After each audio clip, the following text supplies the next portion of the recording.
My name is Alison Jessica Weihe, and I'm the author of Belonging, Finding Tribes of Meaning. I was a political activist when I was younger, growing up in apartheid South Africa, and then I became an entrepreneur, and it was a roller coaster ride. And after that, based on all the lessons I'd learned and the journey I'd walked of personal transformation through many, many challenges, I became a speaker and a writer and a coach. And that made sense of my whole life. And so today's show with the wonderful Prosper is a delightful conversation, unpacking my journey of finding my journey to wholeness, my own long walk to freedom. And I think you're going to love this conversation.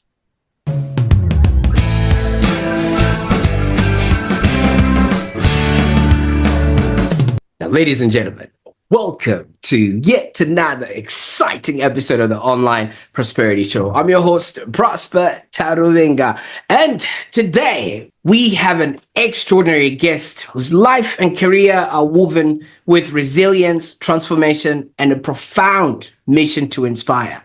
Now, Alison, how are you doing today? Very well, thank you. It's great to be here. Fantastic. Now, Alison, I did that on purpose because I know we're going to be meeting Jessica a little bit later on, but I will let you drive that conversation. Now, for those that are watching right now, we are graced by the presence of Alison Jessica Weihe, founder of the Creative Stone Company. Now, Alison, did I say that last name correctly? It's via Cape Town or via Melbourne. But it confuses everybody. So I've been via wire woo, yeah. Absolutely. I actually did that on purpose because Alison Jessica Weihe is hailing from South Africa right now, and she's left an indelible mark in the South African construction industry, and she's actually known for her ethical and innovative approach. But Alison just doesn't stop there. I mean, the reason why we actually have her on the show today is she's actually transitioned into the world of coaching, speaking, and writing, where she has actually since earned accolades, including the Speaker Factor winner title from the Professional Association, Speakers Association of South Africa, and also a Global Coaching Award. And alongside her partner, Jabu Zwane, Alison now leads the Mindset Development Institute, where she empowers countless others with lessons of hope, healing, and legacy. Now, she was telling me before in her previous life where she defined where the transition actually happened.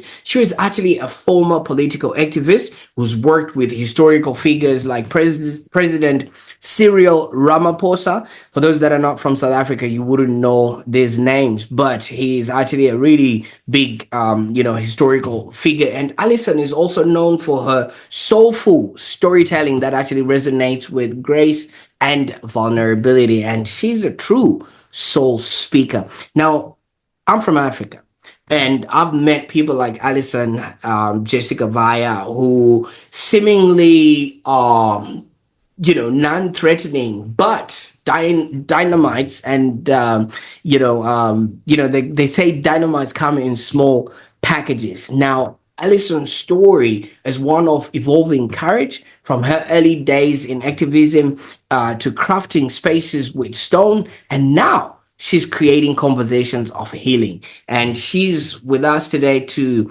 share, and we're going to dive into the impactful lessons of her journey and why her message matters for the times we're in right now, and how you too can find your own story. Now, Alison, I could go on and talk about things that I'm not even qualified to talk about. You've had such a diverse and impactful career, from construction to coaching and obviously activism along the way. First of all, what actually inspired you to shift from construction to now building conversations around healing and empowerment? Yes. It was at the age of 60 that I attended a global summit. And I was there just as an entrepreneur. And I posed next to a poster that said, "Be extraordinary." Well, I could not have felt more ordinary because I didn't think I'd achieved much. I just missed much of what I'd done. And yet it was global storytellers that changed my life from a stage and allowed me to believe in the power of words to transform lives. And when I read that bit about you being transformed by that teacher in Zimbabwe, there was such a deep resonance in understanding the power of words and the power of learning. And that was the start of this new journey of the last 6 years. Absolutely. And thank you so much for eloquently letting us know in such a few words. And that is just the power of what we're about to experience, how this came to be. But one thing happened. You just didn't fall or wake up and stumbled into this room full of these elite speakers and just so happened to see this post. I mean, obviously you'd had a track record and stuff that was happening before. What was life like before this particular moment? Well, I think writing my story made sense of my whole life because I'd kind of buried the political activism part of my life. It was like a past life. But then having the courage to tell my story in the most vulnerable, really raw way forced me to look back on my life and really look at the lessons that I'd learned in political activism, how that shaped my entrepreneurial journey, and how my entrepreneurial journey shaped this journey as a speaker and writer, but how my political awakening as a young child shaped my life. And that shaped the rest of my life. It shaped my values, it shaped my vision, and it shaped my journey to leave a legacy. But somewhere along the line, it took the courage to start to tell my story. Absolutely. I love that. I love that. Now, Alison, you're introducing us to a younger version of you that got awakened politically. Now, for people that are probably listening to this, the only time they actually listen to politics is when elections are coming in, and pretty much after that is done, they go back and continue with their day-to-day lives. At such a young age, why did you think you had to do something about what was happening at that particular time? Yes, I think it's a fascinating backstory to my entrepreneurial journey, because growing up as a young girl in the height of apartheid South Africa, I was playing in the leaves in the streets. I didn't have a clue that I was growing up in apartheid South Africa as a little girl until the age of 6 years old, when my father took me to show movies with him on the other side of the railway line. And that's where I saw how most of the South Africans lived. And at the age of 6, the scales dropped from my eyes about the reality of the schizophrenic existence we were living. And then at the age of 13, my father said to us, "I'm not sending you to a private school. I want you to go to ordinary government school, but I want you to become a global citizen." And he took us on an educational tour to Europe. And we spent a whole day at Dachau concentration camp. And the parallels were chilling. The parallels were chilling. Because the suburbs surrounding the concentration camp were so apparently normal. And I thought to myself, did nobody smell the smell of death? Did nobody hear the muffled shots? And there were chilling parallels about the railway line of death and South Africa. And I was only 13 years old. And at 19 years old, I attended an Anglican students' conference in Lesotho under a man that was not known at all at the time. But he later became known as Archbishop Desmond Tutu. And we were in the height of apartheid, and there were South African students from all walks of life. And in that journey, I got to hear the raw stories of other people's lives. And something shifted for me that night. And I saw things that I could not unsee, just like Dakar. I saw things and I felt things that I could not unsee. And so I became a political activist. And at 19, I got on a bus, and it was marked clearly non-whites. And I remember that day my heart was hammering in my chest, but I was so aware of the schizophrenic madness that we were living in. Everything marked stations, non-whites, benches, non-whites. And I thought, how in this world can we be talking about humanity and living this bizarre life? And so I got on the bus, and the bus driver looked at me and I looked at him. And there was an unspoken moment of recognition of the madness. And he nodded at me and he gave me his ticket. And I turned around to watch the sea of faces that looked at me. And one lady glared at me, a younger woman, as if to say, what do you think you're trying to achieve, this flaky white girl getting on our bus? But another older lady, wizened and gnarled from the sun, patted the empty seat next to her. And in that moment, she said, you belong. And that is the start of the buses I boarded in my journey of life. And I boarded many buses. It was the bus of political activism. It was the bus of entrepreneurship. And now as a speaker and a writer. But my journey as a political activist shaped so much the values I lived as an entrepreneur, because I worked under remarkable leaders of that time. And they shaped my life. They shaped my journey. Wow. Wow. And Alison, you belong. I mean, seriously, a lot of people don't quite understand or know the gravity of what it is that you're talking about. You know, during that time of apartheid, I was a little bit young, but, you know, there was still remnants of it, even the other side of the pond in Zimbabwe. You know, and I can only imagine, you know, because I'd like to say this with utmost love and respect. Fish do not see the water that they swim in, and people don't see the air that they breathe in. The people on either track were actually seeing life as normal. It only took, like you say, the 13-year-old girl who had to cross the tracks to actually then say, wait a minute, something is wrong here. Yes. Now, what I'm now just going to ask is, obviously your life changed and you took on this path, you took on these journeys and things of that nature. But what was it like then for you as a person with the people that you had to go back to, knowing that you had sat in a non-white seat? It was the start of living my own schizophrenic life in a way, because I worked in the township area 7 days a week.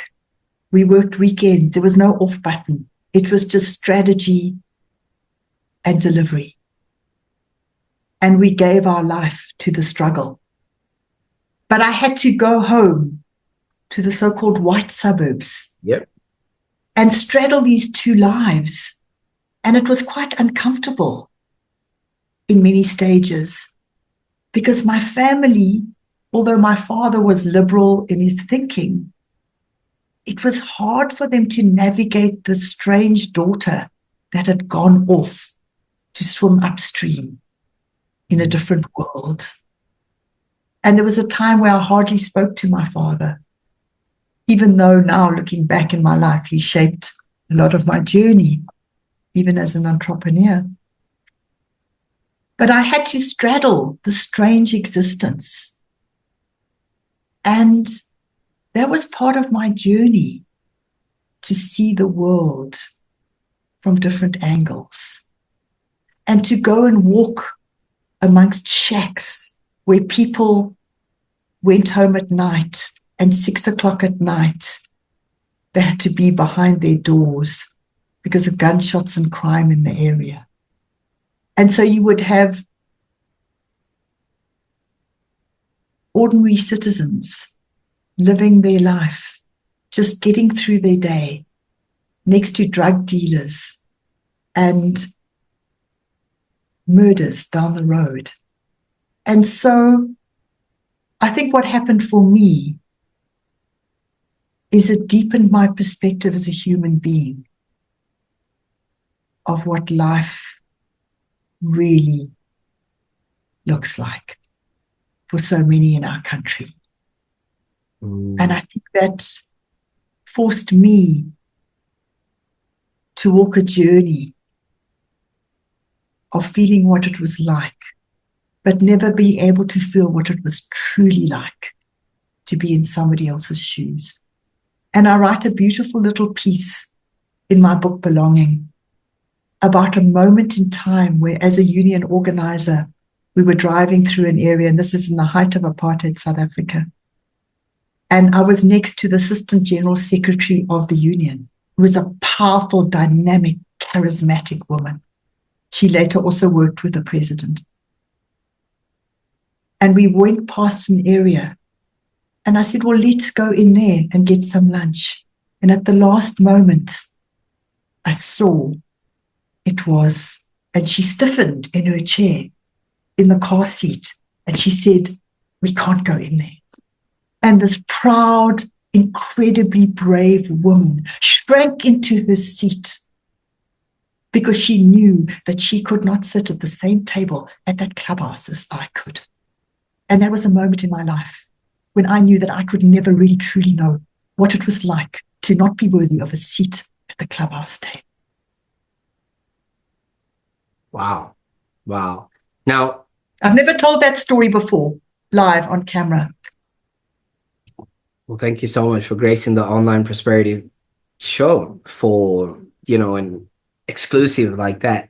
You see, because, what I'm trying to really paint a picture of is it wouldn't have been easy, especially you're this young girl who's trying to change a whole movement or make people see things that they would never see because, you can't hit a target that you can't see. And so many people were just seeing the world in the way that they saw it. And that was always, it is what it is. We've always done things like this around here. But you're this teenager who, at that particular time, some people would have been obviously wanting to enjoy their life, hang out with their friends and, find or explore themselves and things of that nature. What kept you coming back? You know what I think it was? I'm a sociologist at heart, I believe. And as a sociologist, I knew that just marches alone would not break the back of apartheid. As a sociologist, I knew it was the economic muscle of workers that would actually dismantle apartheid's machinery. Wow. And so people say, why did you become a trade unionist? Well, that's why I became a trade unionist. And when I stood at COSATU's launching Congress, which was the Congress of South African Trade Unions, which was formed in 1985, when apartheid was still alive and well, but when the growing worker movement was developing, I stood in a sea of 700,000 people. And we represented almost 500,000 workers in South Africa by then. We'd built up the trade union movement. And there were only a handful of pale faces that I could see in that sea of delegates. And I just felt both insignificant, and yet I knew I was part of making history. And it left in me a deep humility when I became an entrepreneur, a deep humility. Thank you so much, Alison, for that. Now, there's so much that would have happened at that time. I mean, you're a young girl, obviously, you would have been learning a little bit about yourself, yet you took that opportunity to start helping others so that they too can have a happier existence. And in the process, you've been working with leaders like Cyril Ramaphosa, who is the current sort of president, and people in that sort of depth of leadership and gravity. And what sort of lessons from that era have you now carried into your current mission of reconciliation and empowerment? Because yes, you would have been going there, but there has to definitely be something that still works in today's age that you're now imparting to others, so they too can be, do, and have a happy existence. Yes, I think that's a brilliant question, because one of the things that really shaped me was my work ethic. I worked under incredible leaders who were incredibly disciplined, and there were no office hours. We worked till the job was done with very little resources. So, and there was such a high standard of impeccability in what we did. One of the trade union leaders I worked with in Cape Town under was a man called John Aronson, who's not that well known in history, but he shaped my life. When I first started working under him at the age of 24, he shaped my values, he shaped my sense of self, and he made me want to be more. He made me want to be a better person. And later on, I worked with other people and for a period worked directly under Cyril Ramaphosa. And I believe that Cyril Ramaphosa gave me a second chance. And in fact, I got a friend of mine who's very high up in government to hand deliver a copy of my book to him. And obviously he wouldn't have a time to read a book as a president, but there was an inscription in it because there's a testimonial from him in the back of the book that he wrote, a beautiful testimonial. And I wrote, "Thank you for giving me a second chance.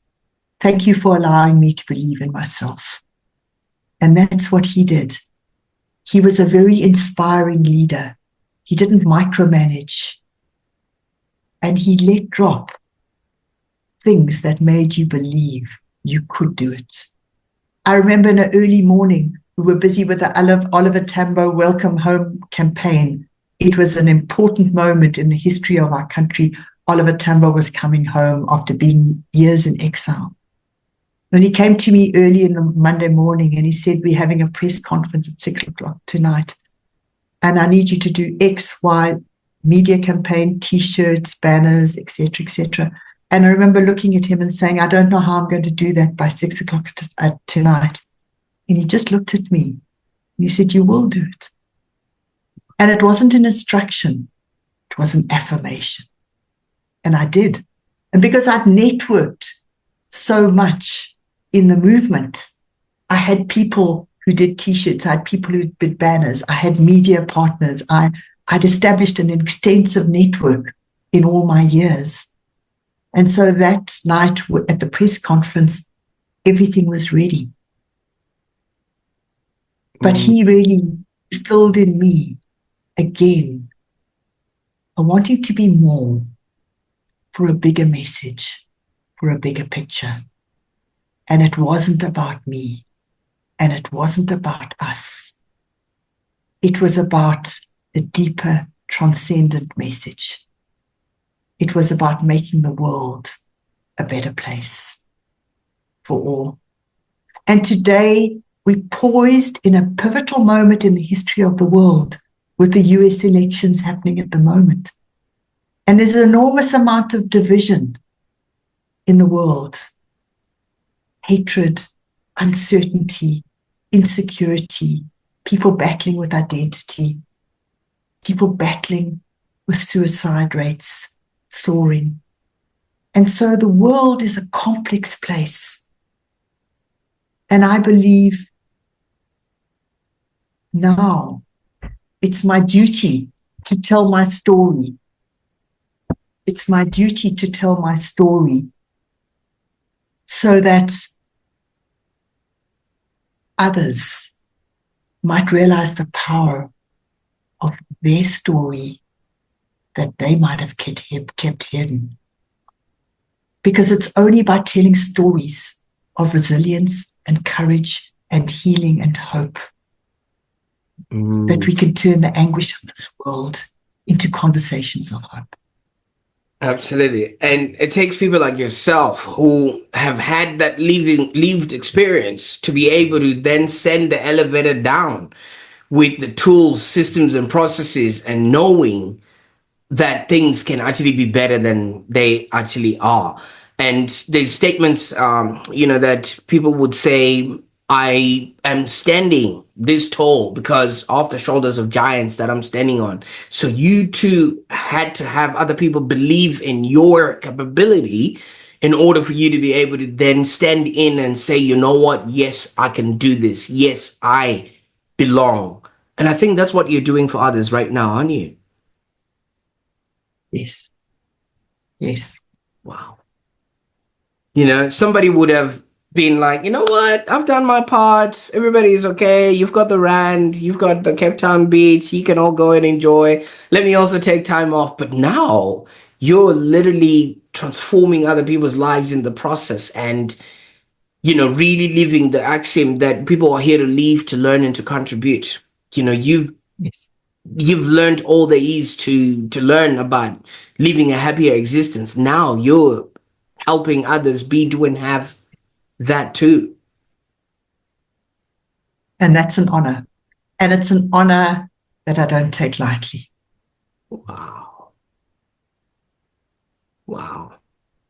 You're just making the world a better place right there. But obviously from all this, activism is a bit of a, you are reacting to what the world has offered and you're trying to right some wrongs and things of that nature. But you thought that wasn't enough. All the gunfights and everything else, you could hide it. And you went in and started entrepreneurship. Now, Alison, please.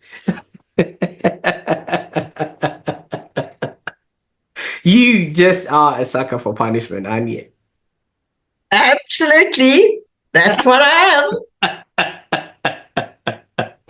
I mean, transitioning from one industry to another can obviously be daunting for a lot of people. What were some of the maybe challenges or fears that you faced when you stepped into the coaching realm and now you are the person in the public speaking route? Because before you were behind the scenes, now you're the one in the podium. Yes. And that's been quite daunting in a way. I used to be a shy, invisible person. And even as an entrepreneur, I battled imposter syndrome. Even though we'd won awards, been featured on television, been in entrepreneur magazines, I still battled imposter syndrome. It was only when I stepped into the realm of being a speaker and writer and speaking my vulnerable story in raw words and visual storytelling that everything made sense in my life. And then I was no longer an imposter. Then I was completely congruent. This is who I am. This is what I'm meant to be. And this is why my story matters. And that changed everything, because then I became the messenger. And so I became so fascinated about the field of identity intelligence because I'd walked such a long journey to wholeness and congruence. That's what about identity and how identity is the super fuel of manifestation, not goal setting. Let's backtrack a little bit. And thank you so much for bringing this to light, because so many people are truly unsung heroes. Now, you mentioned that at some point you didn't even believe your story mattered. I don't want to lie to you. I couldn't wait to get you on the Online Prosperity Show after reading your track record of everything else that you have done. Thank you for having gone through that experience. What changed for you, and how did this sharing of your story start impacting your own personal and professional life? Share my story, the more I heal, the more it gives me courage for the next leg, the next day. Because my courage becomes your courage, and your courage becomes my courage. And you talked about standing on the shoulder of giants. Well, if it wasn't for the Speakers Association and the incredible tribe of people that have surrounded me in the last 6 years, I don't know that I would have had the courage to become the person I have today that sits so comfortably in front of you. Later today, in about 2 hours' time, I'm going to speak virtually from a studio to speak at a conference in Dubai.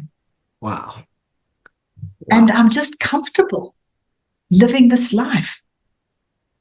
Because 3 times I stood poised above the bin with my manuscript in hand, thinking, why am I doing this to myself? I didn't need to expose the anguish of my past. I don't need to expose the shame I lived with for so long about things I'd done. And by the 3rd time, I kind of knew that I was just the messenger. And that changed everything. Wow. And I think it's the messenger sitting with you today.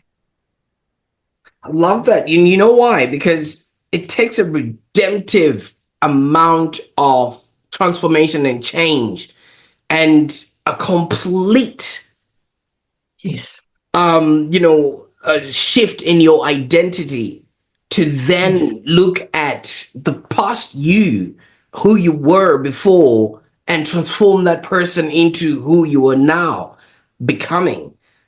So many people, and that's the reason why so many people don't go on Zoom meetings, Alison, is because on a Zoom meeting, you're literally looking at yourself and you're judging yourself and you're looking yourself, what's and all. And that's why they now have Zoom fatigue. Yet you have now reflected, done a 360, and you're presenting to us a new and improved person. Congratulations. I mean, and I think that's the reason why you're championing the concept of identity intelligence, right? First of all, could you explain? I know you touched up on this, but could you explain to us what this actually means and how it actually plays a role in the coaching and leadership strategy that you take people through? Yes. There are lots of different forms of intelligence. People know about EQ and people know about IQ, but it was Howard Gardner who wrote about multiple intelligences. And so in my journey to wholeness, there's another thread that we haven't spoken about that was part of my journey. And that also allowed me to understand the power of identity shifts. So I just want to take you back to a moment to bring that thread in, because it's part of that identity shift and why identity is the super fuel of manifestation rather than goals. Because I grew up in a bipolar home, and that shaped a lot of my journey. My father battled severe bipolar, and as a result, I started doing emotional eating as a pattern, as a way of life. And I would stuff, when he drove off, tires squealing into the night, saying, I'm going to kill myself, and go and drive off Salaris Pass, a mountain pass close to Cape Town. I stuffed the anguish down my throat and I ate my pain. And it set a cycle in motion of emotional eating. And so for most of my life, I battled extreme yo-yo dieting, 30 kilograms up and down, anxiety, depression, and later on eating disorders. And so my journey to wholeness involved changing from the inside out. And the thread that comes together in both my entrepreneurial and my personal journey is that halfway through our journey as entrepreneurs, we were flying. We'd been featured on TV, radio, magazines. We were doing incredibly well. And then we crashed. And we discovered a massive internal fraud by our trusted bookkeeper of 8 long years. And I didn't think I had a story to tell. Really, I do now. So after that, we were on our knees. She defrauded us to the tune of $1.2 million in today's currency. That's a lot of money. And even though we weren't bankrupt because we'd been very frugal and very careful on one level, we were emotionally broken. Yeah. And I had to put one foot in front of the other. We had to build new entrepreneurial systems. And that's why I think I have such a fascinating story to tell on entrepreneurship, not just political activism. And so we were forced to build new systems. We were forced to rebuild staff morale, and that took time. We were forced to rebuild our marriage because we'd both gone into caves of shame about what happened. When we started the company, everybody laughed at us and said, what on earth do those two know about running a business? I was the ex-trade unionist and he was a tradesman who'd battled severe dyslexia at school. Incredibly bright, visionary, technical genius, but on the surface of it, not academic qualifications to run a business. And so when we discovered this fraud, we were on our knees and we had egg on our faces, just as everybody predicted. But that fraud, and this is the interesting thread in my story, that fraud became my greatest gift. My greatest gift. Because I was on my knees and I had to find a different way. And so began a journey from the inside out of changing my life. And no amount of personal development, stories and seminars was ever going to change my life until I changed my relationship with my body and what I call cellular intelligence. And that's the start of the conversation around identity. Because I had to change my identity, not with my mind, but with my body. My mind lived in my cellular intelligence. My mindset was in my body, not just my head. And so at the age of 52, following the fraud, having battled anxiety, depression, emotional eating, and being on my knees, I went to the gym. I slunk into the gym in my baggy black tracksuit pants, and I couldn't even look at the mirror. And I knew I couldn't do it alone. I had a trainer for the first year or two help me. And it was only after a year that something shifted in my soul. And I started to feel less disassociated from the body that I'd been so disassociated from. I'd literally been living the life of a stressed workaholic entrepreneur. And then I started running. And then I started running regular 21K races. And then I started swimming. And then I started yoga. And then I started Pilates. And then I started hiking. And then I started dancing. And then I became a different person because the patterns of my life changed entirely. And it is the patterns of our life that determine our identity. Identity is what you are most committed to. So if you committed to sitting on the couch at night, watching 7 hours of soapies and eating junk food, that will become your identity. But if you want to live a different life, you have to become a different person. And I became a different person. And here's the fascinating thing. I have not weighed myself for 8 long years because I battled eating disorders. Not once in 8 years. I have no clue what I weigh. Somewhere between 60 and 70 kgs, somewhere.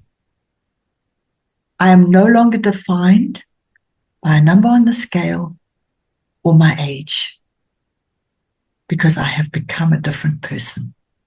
And my husband says he cannot even recognize his first wife. Ladies and gentlemen, allow me to introduce Jessica Weihe. I mean, There we go. oh There's my, a chapter called Finding Jessica. oh my. Because obviously when you are eating and battling all these emotions and everything else, our body is also producing chemicals which, if they're not taken away, they're stored within our bodies, and they store the memory of what ignited them to come out. And those activities now become our life because they're part of us up until you literally let go of them and take those toxins out. So it is one of those stories that some people might just maybe change the way they look through surgery or whatever, but if they haven't changed who they are or the journey to taking them to where they're going to, nothing changes if nothing changes. Yeah. Am I hearing What this I often say to people, yeah. Am I hearing this correctly? So Yes, you are. so now we've been introduced to Jessica. Let's talk about Jessica. I mean, I don't know who that Alison girl was, but you described this Jessica as more fun, playful, happy-go-lucky. How did reconnecting with this part of yourself now start influencing your life and your work? It influenced it greatly because up until then, I'd been a very serious person. Alison was very serious. I'd lived a pretty serious life and had a lot of challenges along the way and overcome them. And I think somewhere between the fraud and my journey to wholeness, Jessica was born. But you want to hear the story about Jessica, how Jessica came to be. I think Jessica is my new favorite person. Why don't we? Let me tell you the story about Jessica. Absolutely. We were going away on a weekend and we'd been going through a really, really intense period. And I was the public face of the company for 20 years. I was dealing with the client and the interface, and it was hard and stressful and relentless. And we went out of the gate and I was dealing with another client and navigating something on the phone. And my husband turned to me and he said, "Why don't we leave Alison behind and take Jessica instead?" And then we arrived at a lodge. It's a funny story, since you like Jessica. And we arrived at this lodge and we had bought a little old-fashioned sports car, an old classic, because my husband wanted to just, I think it was his midlife crisis that he said was mine. I was going to say. he said, Alison, needs to be young and more playful. I think the reason was he wanted me to be more playful because I was so serious. So we drove out in this little sports car for the first time. It was an old car. We bought it and it was just, we reconditioned it and there we were going. And we arrived at this lodge and there was a lady in a very much more latest black sports car. I think it was a Porsche. And she had this much younger man looking with her. It might have been her husband. And out of the car, she took a little black toiletry bag. And she had on a black velo tracksuit and nothing else. And they went into the lodge and we didn't see them for the rest of the weekend. And they were a very arresting looking couple. And they had their food delivered to their little villa next to us and we never saw them. And at the end of the weekend, we saw them checking out. Well, he looked exhausted. From the movie star that appeared in the black Porsche car, he looked shattered, Prosper, but she was radiant. And my husband said, it's time for Jessica to get a black Velo tracksuit. And so I did. I went out and bought one and it had wings on the back. Oh. And that was the start of Jessica. Because Jessica became not my alter ego. Somebody said, isn't it a bit childish for you to have this alter ego? Don't you think it's about time you grew up a little bit? Somebody said that to me. And so I had to dig deep into that and realize that Jessica is a part of me. It's not an alter ego. It's a frequency. It's an energy frequency. And it's a more playful frequency. And when I embraced both Alison and Jessica, I was able to come into the world in the fullness of my playful self as a speaker and a writer to share her journey. That's where Jessica comes from. Quite love that story. Now I feel like we should stop the tape so we can get the black velosuit with wings behind and really experience the fullness of of Jessica. And thanks for sharing that story in and of itself, because I think half of the time we are always on a quest to find ourselves, and we go to places, we try and look for ourselves in other people, but there we are. We are still there. People fly halfway across the world thinking going to see the ocean or mountains or scale mountains or whatever it is, but wherever they are, there they are. And it just takes that redemptive awareness of knowing, wait a minute, I could be this, I could be this person, I can feel this way. It becomes a choice.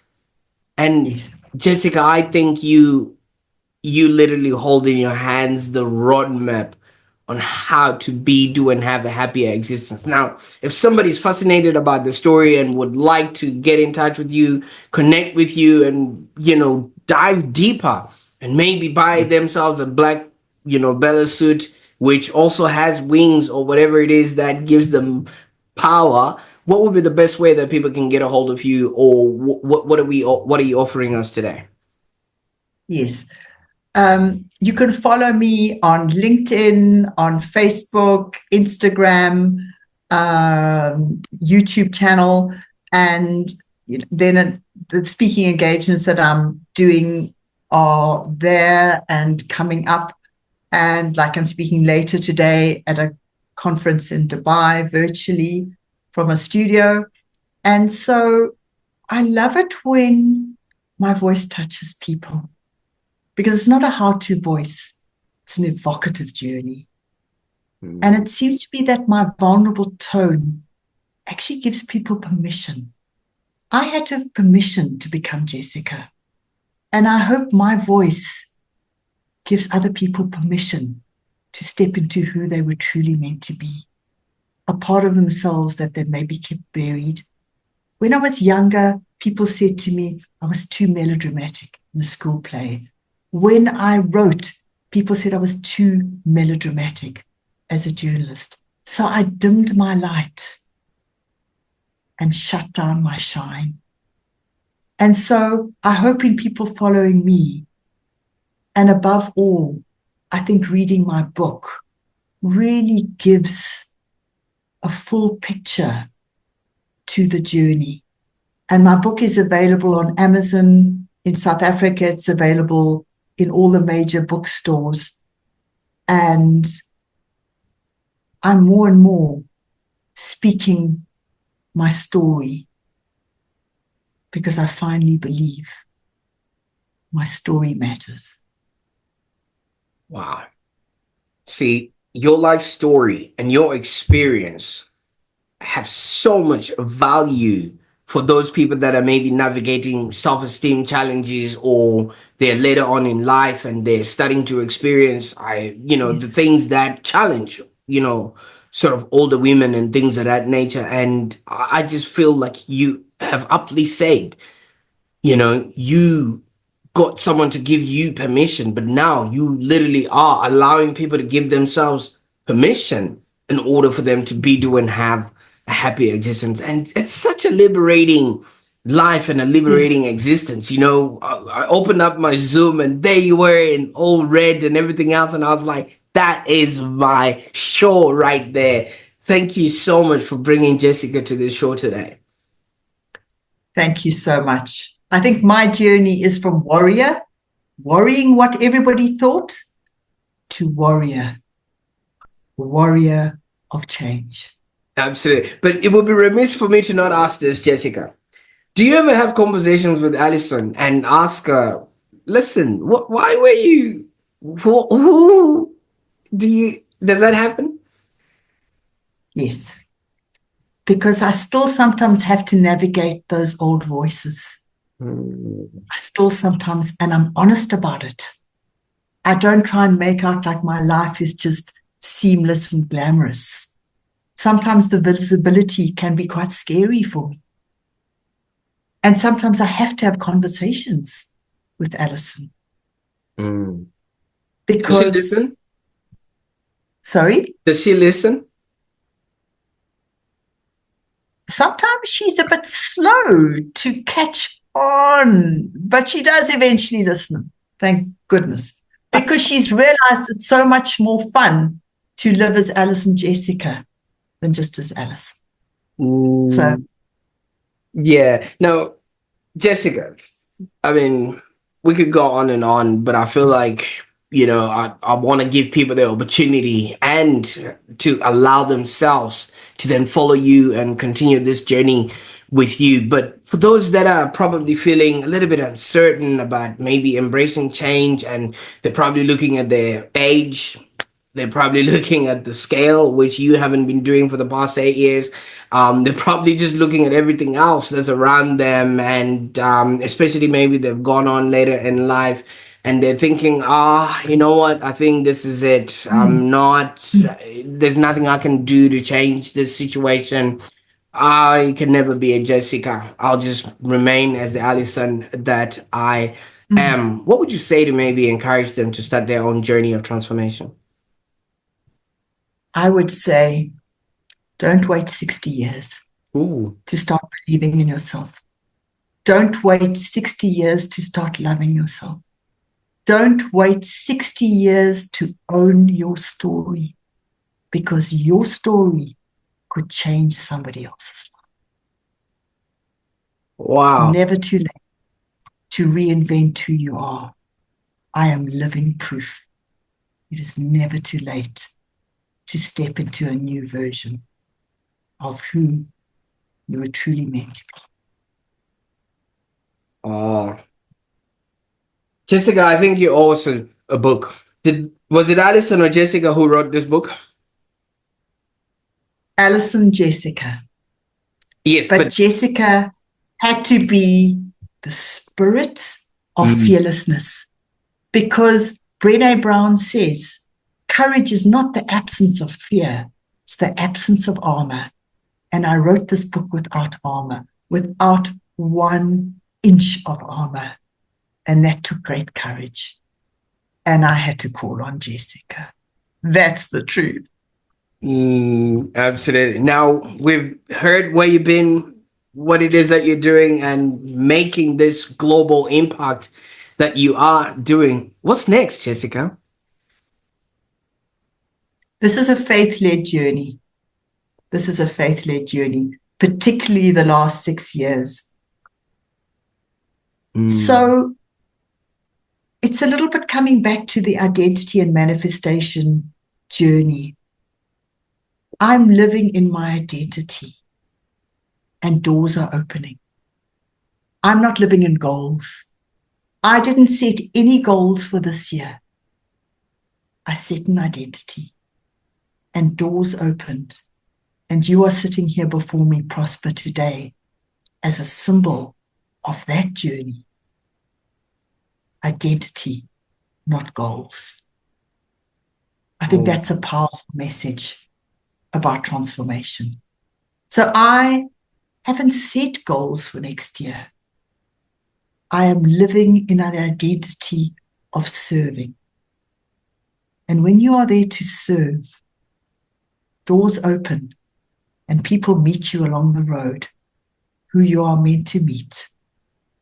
And doors unfold in an uncanny way. At the moment, I feel like my life is a bit of a movie. They even started filming a documentary on my story. And it's all because I had the courage to step into the arena of life rather than being a spectator on the stands. And here's the thing. When I became a gladiator, like Marcus Aurelius says, and I stepped into the arena of life, my opposition was not another gladiator. It was the old version of myself. It was those old voices that I had to conquer. But it was only when I stepped into the arena and had the courage to be visible and had the courage to get down in the dust and get up again and fall and get up again and learn and shape and grow and be open to being shaped by the journey of the people that I meet, that I became the person, the messenger who seems to be living this extraordinary life, meeting people like you online, who's shaping lives, who's shaping conversations. And it's such an honor to be here with you today. Well, Jessica, you know what they say, it takes one to spot one. You know, that's just the name of the game. So first of all, I really appreciate you for the time that you spent with us today, because your life story and your experience is pretty much how Michelangelo sort of explained how a statue is made. You know, Yes. it may be a piece of marble, which is the Alison who couldn't shed off whatever the weight that they Yes. could. All you did was Yes. remove the parts that were not needed, and Jessica showed up. And I feel like this is Yes. what you did and delivered for us today. I can't thank Yes. you enough for that. Thank you. Thank you, Prosper. Wow. Because your story of resilience, transformation, and empowerment is a true testament to the power of owning one story and living with purpose. Now, for Yes. our viewers that are watching right now, I really encourage you to really take a deeper dive into Jessica's work. All right, especially her new book, Belonging, which beautifully captures her journey and offers a message of hope and healing. Jessica, please thank Alison for having gone through what she went through, because today wouldn't have been possible. But I can't wait for what Jessica has in store for us. Thank you. Thank you. Absolutely. Now, if this episode resonated for you, be sure to I'd encourage you to rewatch this episode, because yes, you might have just been going through, and when we introduced you to Alison right at the beginning, you might have just been like, I'm not sure what I'm going into this. And then before you knew it, Jessica stepped into the scene, and now you've got two different characters to deal with, but it's all the one particular person. And it's interesting and fascinating individuals like Alison Jessica Weihe, whose name actually is, she's on a journey right now. She just came Yes. via the Online Prosperity Show to showcase what it is that she's doing, who she's been, and where she's headed to. And she just graced us with her presence and left us with such incredible advice and an inspiring journey for us to actually reflect on ourselves and start telling our own story. Because you never know, whatever you're going through right now could be the legacy that not only can you share on the Online Prosperity Show, but you could also have a good story to tell one day.